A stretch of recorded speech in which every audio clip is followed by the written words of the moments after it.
அஸ்ஸலாமு அலைக்கும் வரஹ்மத்துல்லாஹி தஆலா வபரகாத்துஹு. இந்த வீடியோவில் பார்க்க இருக்கிற வசனங்கள் அல்-பக்ரால 63 மற்றும் 64. பிஸ்மில்லாஹிர் ரஹ்மானிர் ரஹீம்.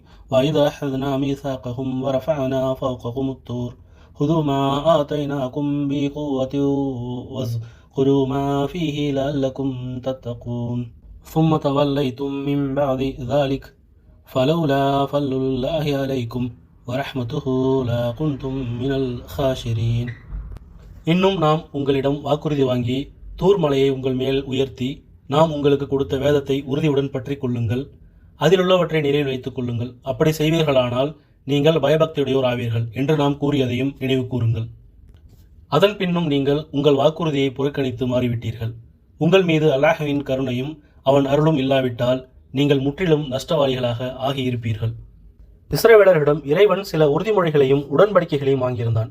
இணை துணையற்ற அல்லாஹ் ஒருவனை மட்டுமே அவர்கள் இறைவனாக ஏற்க வேண்டும், இறை தூதர்களை பின்பற்றி நடக்க வேண்டும் என்பதே அந்த உறுதிமொழியாகும். அந்த உறுதிமொழிகளை அவர்களிடமிருந்து பெற்றபோது அங்கிருந்த மலையை அவர்களுக்கு தலைக்கு மேலே தூக்கி பிடித்து அந்த உறுதிமொழிகளில் அவர்கள் நிலைத்திருக்க வேண்டும் என்றும் உறுதியோடு அவற்றை கடைபிடிக்க வேண்டும் என்றும் இறைவன் அறிவுறுத்தினான். இதை இஸ்ரவேலர்களுக்கு அல்லாஹ் இங்கு நினைவுபடுத்துகிறான். இந்த செய்தி யாத்ராகமம் 19:17 அதாவது பழைய ஏற்பாட்டில் பதிவு செய்யப்பட்டிருக்கு. அப்பொழுது ஜனங்கள் தேவனுக்கு எதிர்கொண்டு போக மோசே அவர்களை பாளையத்திலிருந்து புறப்பட பண்ணினார். அவர்கள் மலையின் அடிவாரத்தில் நின்றார்கள். இதே விஷயத்தை 7வது அத்தியாயம் 171வது வசனத்தில் அல்லாஹ் இப்படி சொல்றான். நாம் சினாய் மலையை அவர்களுக்கு மேல் முகட்டை போல் உயர்த்தினோம். அப்போது அவர்கள் அது தங்கள் மீது விழுந்து விடுமோ என்று எண்ணிய போது நாம் அவர்களை நோக்கி, நாம் உங்களுக்கு கொடுத்த வேதத்தை பலமாக பிடித்துக் கொள்ளுங்கள், அதில் உள்ளவற்றை சிந்தியுங்கள், நீங்கள் பயபக்தி உடையோராகலாம் என்று கூறினோம்.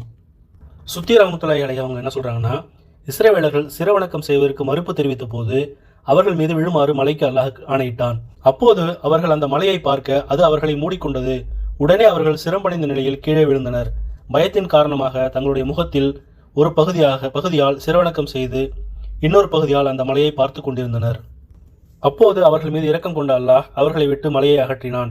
அவர்கள் எந்த சிரவணக்கத்தின் மூலம் எங்களை விட்டு அல்லாஹ் தேவையை அகற்றினானோ அதைவிடவும் அல்லாஹ்வுக்கு விருப்பமான சிரவணக்கம் வேறு எதுவும் இருக்க முடியாது என கூறி அதன் பின்னர் தனது சிரவணக்கத்தை அவ்வாறே ஆக்கி கொண்டனர்.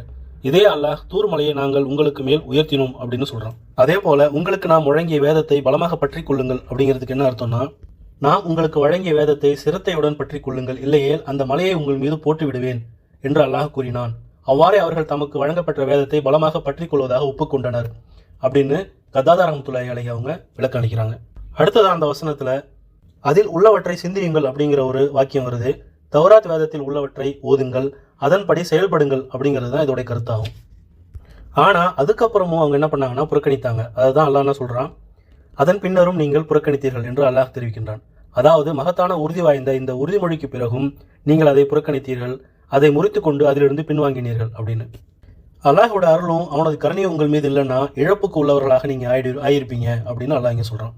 அதாவது உங்களின் பாவ மன்னிப்பு கோரிக்கையை ஏற்று நபிமார்களையும் இறை தூதர்களையும் உங்களுக்கு அனுப்பியதன் மூலம் அல்லாஹ்வின் அருளும் கருணையும் உங்கள் மீது இல்லாமல் இருந்தால் அந்த உறுதிமொழியை முறித்ததற்காக நீங்கள் இம்மையிலும் மறுமையிலும் இழப்புக்கு உள்ளாகி இருப்பீர்கள்.